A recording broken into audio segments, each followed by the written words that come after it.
We are about a month into the NBA season, and I know it's still early and there's a lot of basketball to be played, but I want to talk about the surprise team of this early season, and that for me is the Minnesota!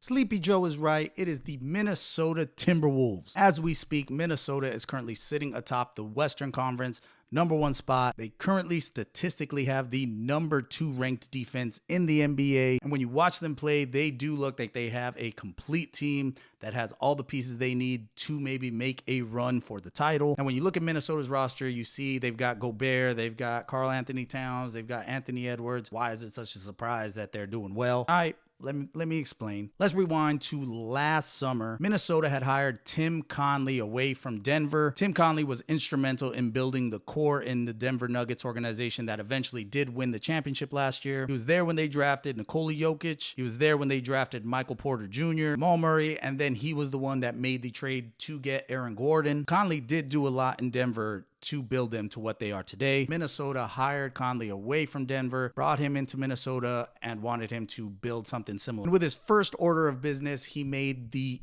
infamous trade, basically traded away the farm to bring in Rudy Gobert, traded away, 6 or 7 first-round picks. It was universally seen as a what the trade. Watch your profanity. It was the type of trade where we're pushing all our chips to the middle of the table. We're going for it. Almost a championship or bust, even though these players are young. And in year 1 of the experiment, it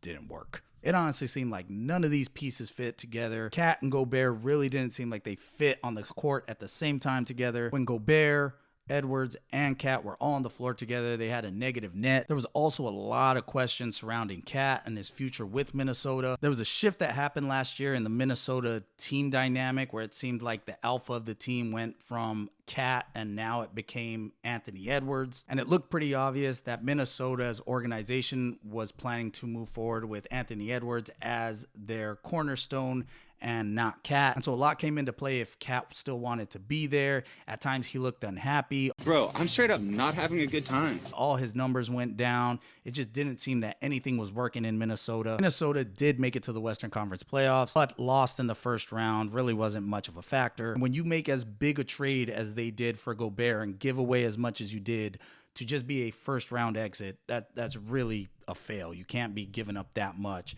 and be a non-factor in the playoffs the way they were. So I would say it was a surprise to some when they didn't trade any of their players. They brought back Gobert, brought back Cat, brought back, of course, Anthony Edwards, went with the same core and said, we're going to run it back again. It looked like nothing worked in year 1, so I don't know if a lot of people held out much hope for year 2 and were just expecting similar results. But here we are, beginning of year 2, and Surprise, motherfucker. damn.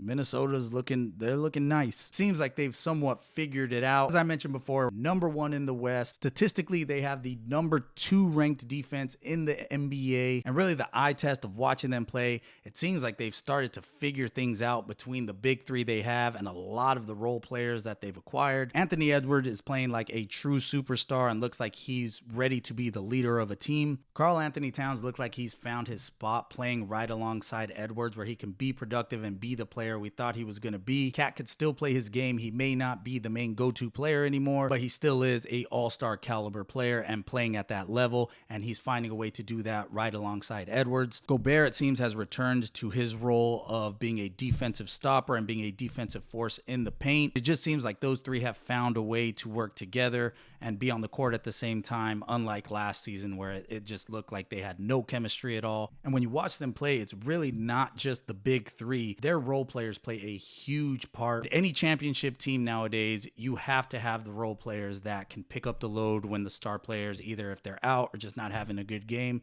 you need those role players that can step in and make plays and score points. Minnesota has those players. Mike Conley Jr. might be the most underrated player in the NBA. Conley currently has a 5-to-1 assist to turnover ratio. He's a veteran player and a veteran presence. I believe Conley's exactly what Minnesota needs in the point guard position to lead these young players who are growing into superstars, and this is really their first years where they're going to challenge for a Western Conference final. Mike Conley Jr. has been in big games. He's been on teams that have made deep runs. They also have important role players like Naz Reid coming off the bench. Exactly the type of player any contender wants. He's a scoring punch that comes off the bench that you can rest your superstars and know we've got somebody out there that can get points and make plays. Kyle Anderson's another player who fits that role. And of course, you've got Jaden McDaniels. Daniels fits a role similar to what I think Aaron Gordon fits with the Nuggets. Big, athletic body who can guard big men, but also go outside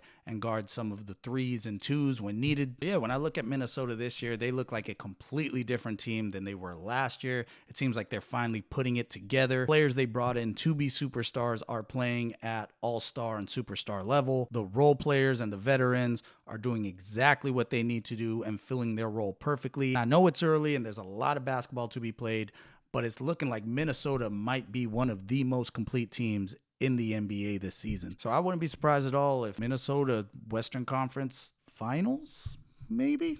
So let me know what you guys think. Is Minnesota a true contender for the Western Conference and maybe even to the finals? Will they stay at the top or near the top of the West? Or are they going to level out at some point and go back to what they were last year? Let me know what you guys think. I'll catch you guys on the next one. Peace.